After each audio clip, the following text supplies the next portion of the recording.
क्या आपने कभी गौर किया है कि कभी कभी हम बैठे बैठे ही थक जाते हैं और कभी कभी हम बहुत ज्यादा काम कर लेते हैं और फिर भी हमें थकान महसूस नहीं होती? आप पूरे दिन घर पर बैठे रह सकते हैं, लेकिन पूरे दिन बैठने के बाद जो थकावट होती है वो हमारे शरीर को निहाल कर देती है।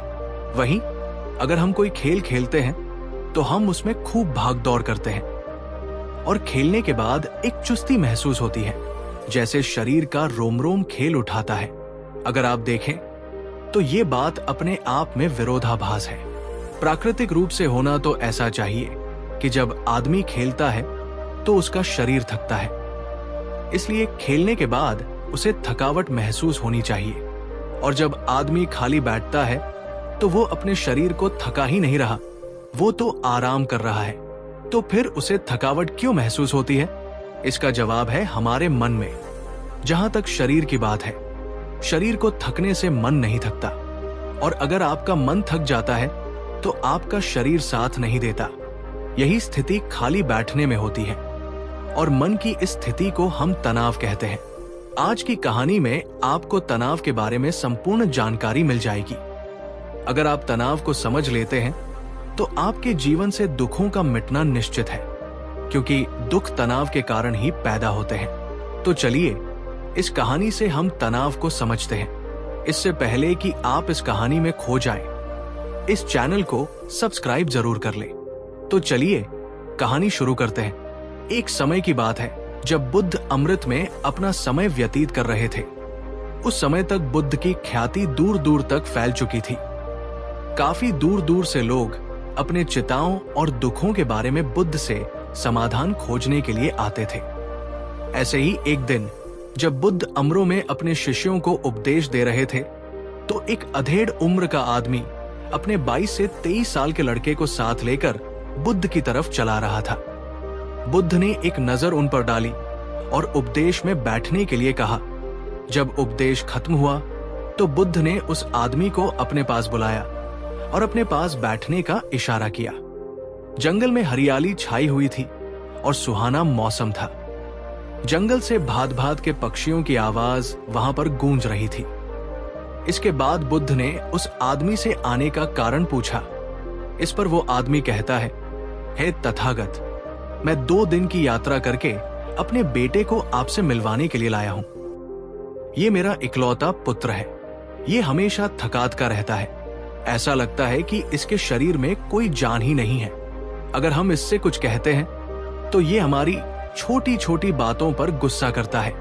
इसकी देखने की क्षमता भी उम्र से पहले ही कमजोर हो गई है और इसके बाल भी पकने लगे हैं। मुझे तो कुछ समझ नहीं आता कि ये सब हो क्या रहा है। भला इतनी कम उम्र में ये इतनी बड़ी उम्र का लगता है। मैं अपने बेटे को लेकर बहुत चिंतित हूं। जब मैं अपने बेटे को चिकित्सकों के पास लेकर गया तो उन्होंने कुछ औषधियां देकर कहा कि अपने बेटे को तनाव कम लेने दिया करो। वो अपने दिमाग में तनाव लेता है और इसी वजह से उसकी ऐसी हालत हो रही है। लेकिन उनके लाग बताने पर भी मुझे तनाव का मतलब समझ में नहीं आया। मुझे पता ही नहीं कि तनाव होता क्या है और उसे कैसे उसके दिमाग से निकाला जाए। उसके लिए पहले तो मुझे ये समझना होगा कि तनाव होता क्या है, और इसीलिए बुद्ध, मैं आपके पास आया हूं। कृपया करके मेरी समस्या का समाधान कर दीजिए।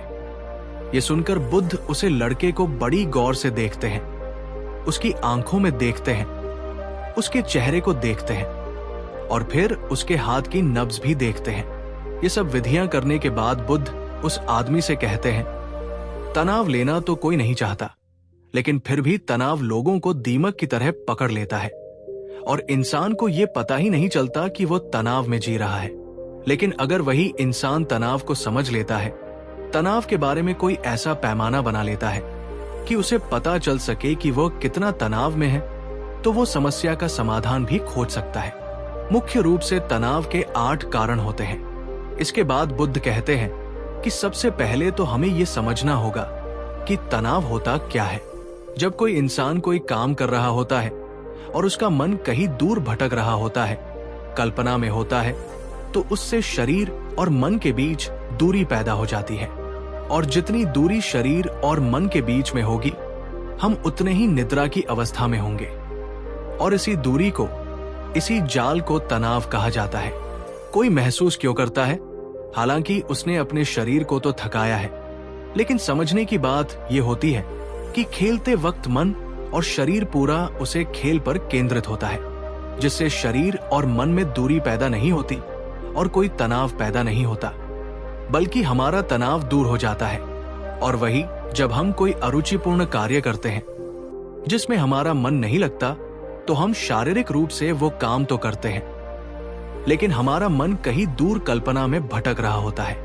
इससे शरीर और मन में एक दूरी पैदा हो गई और तनाव ने जन्म ले लिया। इसीलिए इंसान को एक बार में एक ही काम करना चाहिए और उसी पर अपना तन और मन केंद्रित रखना चाहिए, जिससे आपके भीतर कोई तनाव पैदा ही ना हो।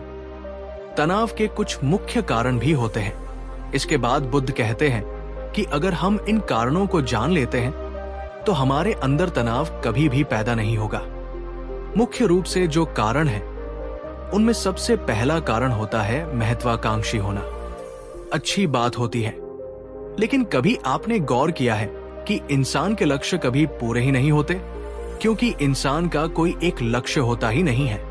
जब इंसान एक लक्ष्य को प्राप्त कर लेता है तो दूसरा लक्ष्य स्थापित हो जाता है, और इसी तरह वह अपने लक्ष्य को पाने के लिए गोल गोल घूमता रहता है। इसीलिए जो इंसान ज्यादा महत्वाकांक्षी होता है, जिसे बड़े बड़े लक्ष्य प्राप्त करने होते हैं, वो वर्तमान में कभी नहीं जी पाता। उसका मन हमेशा भविष्य की योजनाएं बनाता रहेगा, और बस उसका शरीर वर्तमान में होगा, उसका मन भविष्य में होगा, और इन दोनों की दूरी की वजह से उसे तनाव पैदा हो जाएगा। इस पर वो युवक पूछता है, हे बुद्ध, तो क्या आदमी को अपना लक्ष्य ही नहीं बनाना चाहिए? क्योंकि लक्ष्य बनाना भी तो महत्वाकांक्षा होती है। इस पर बुद्ध कहते हैं, जीवन में कोई लक्ष्य बनाना गलत बात नहीं है। समस्या तब होती है जब हम पूरे का पूरा ध्यान उसे लक्ष्य पर ही लगा देते हैं। आदमी को वर्तमान में जीना आना चाहिए। आप लक्ष्य बनाएं, उनके प्रति निरंतर मेहनत करें, लेकिन इसके साथ साथ आपके दिमाग में यह ख्याल भी होना चाहिए कि आप अभी वर्तमान में जी रहे हैं। इसके बाद बुद्ध ने तनाव का दूसरा मुख्य कारण बताया, जो कि था ईर्ष्या। बुद्ध ने कहा, जब आदमी ईर्ष्यापूर्ण या द्वेषपूर्ण हो जाता है तो भी उसका मन सड़ने लगता है। ईर्ष्या आंतरिक घाव होता है। आंतरिक मतलब मन का घाव होता है। शरीर का घाव तो भर जाता है, लेकिन मन का घाव कभी नहीं भरता। इसीलिए इंसान को दूसरे की तरक्की से कभी ईर्ष्या नहीं करनी चाहिए। तनाव का तीसरा मुख्य कारण होता है किसी दूसरे से अपेक्षा। बुद्ध ने बताया कि एक बाप होने के नाते वो अपने बेटे से बहुत सारी अपेक्षाएं रखता है कि मेरा बेटा एक कामयाब इंसान बने, वो जिस तरह मैं चाहता हूं उसी तरह का जीवन जिए। और जब आदमी किसी से अपेक्षा करने लगता है तो कहीं ना कहीं वो अनजाने में खुद के लिए तनाव पैदा कर रहा होता है। जरा सोचिए कि वही बेटा अगर अपने बाप के हिसाब से नहीं चलेगा, वो नहीं बन पाएगा जो उसका बाप चाहता है, तो फिर उसके पिता के मन को तनाव पकड़ लेगा। इसीलिए किसी से भी अपेक्षा नहीं करनी चाहिए, नहीं दूसरे से और नहीं खुद से। इसके बाद तनाव का अगला मुख्य कारण बताते हुए बुद्ध ने कहा कि अरुचिपूर्ण कार्य करने से भी मन में तनाव पैदा होता है। जिस काम में हमारा मन नहीं लगता, जिसमें हमारी रुचि नहीं है, तो उसे काम में हम अपना मन नहीं लगा पाएंगे। हमारा मन कल्पनाओं की उड़ान भरेगा और हमारा शरीर वही बैठा रहेगा। इसीलिए दोनों में दूरी पैदा होने की वजह से ये भी तनाव का कारण बन जाता है। इसीलिए आदमी को सिर्फ रुचि के हिसाब से ही कार्य करने चाहिए। इसके बाद बुद्ध ने कहा कि शारीरिक दुख भी तनाव का कारण होता है। जब आदमी को कोई शारीरिक कष्ट होता है तो आदमी का मन उसी बीमारी के बारे में सोचता रहता है, जिससे उसके मन में दुख के विचार पनपते हैं और वहां पर तनाव पैदा हो जाता है। ये सुनकर उस आदमी ने कहा, हे बुद्ध, शारीरिक दुख तो किसी को भी आ सकता है, तो क्या वो आदमी हमेशा तनाव में ही जिएगा? इसका जवाब देते हुए बुद्ध कहते हैं, ये बात ख्याल करने की होती है कि हमारा जीवन दुखों का आभार है। जैसे जैसे हमारी उम्र बढ़ती है वैसे वैसे बीमारियां आती हैं, दुख आते हैं और एक दिन मौत भी आती ही है। तो बीमारियां जीवन का अभिन्न हिस्सा है। किसी में उन्हें समय से पहले आती है तो किसी में बाद में आती है। और जब इंसान का मन इसके बारे में समझने लगेगा तो अपनी बीमारी के बारे में सोचकर ज्यादा तनाव नहीं लेगा, क्योंकि वो जीवन का एक अभिन्न हिस्सा है। और इसके लिए आदमी को शारीरिक रूप से भी अभ्यास करते रहना चाहिए ताकि उसका शरीर लंबे समय तक स्वस्थ बना रह सके। और ये भी जान लो कि तनाव का एक मुख्य कारण होता है अपनी योजनाओं को समझने के लिए वक्त न देना। कुछ इंसानों के मन में कोई ख्याल बनता है और वो उसे पर बिना सोचे समझे कार्य करना शुरू कर देते हैं, और जब उन्हें उस काम में असफलता मिलती है तो वो तनाव से भर जाते हैं, क्योंकि उन्होंने वो काम शुरू करने से पहले उसके बारे में पूरी जानकारी नहीं ली थी। आदमी को कोई भी योजना बनाते वक्त उसके बुरे परिणाम के बारे में सबसे पहले सोचना चाहिए। हमें ये सोचना चाहिए कि अगर ये योजना कामयाब नहीं हुई तो फिर मैं क्या करूंगा, और इसीलिए अपनी योजनाओं को समझने के लिए पूरा वक्त देना चाहिए ताकि भविष्य में उस काम के प्रति कोई तनाव पैदा ही ना हो। और सबसे आखिरी कारण जो तनाव का होता है वो होता है ज्यादा सोचना। निरंतर सोचते रहना भी एक बीमारी होती है, और इसको दूर करने के लिए आदमी को नित्य प्राणायाम और ध्यान करना चाहिए। ये सुनकर उस आदमी ने हाथ जोड़ते हुए बुद्ध से पूछा, हे बुद्ध, मेरा बेटा तो अभी मात्र 23 साल का है और उसमें इतनी समझ भी नहीं है कि वो इतनी सारी बातों का एक साथ अनुसरण कर सके।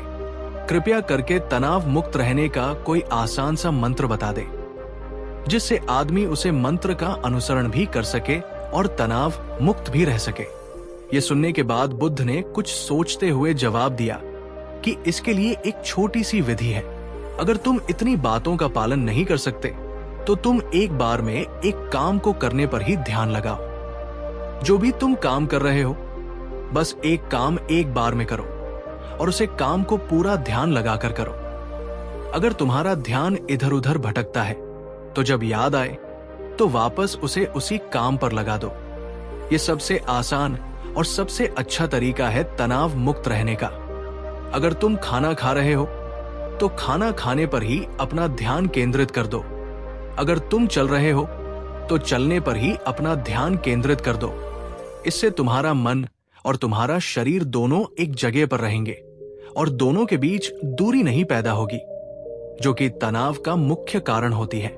दोस्तों, आज की युवा पीढ़ी एक बार में 2-2, 3-3, 4-4 काम एक साथ करती है।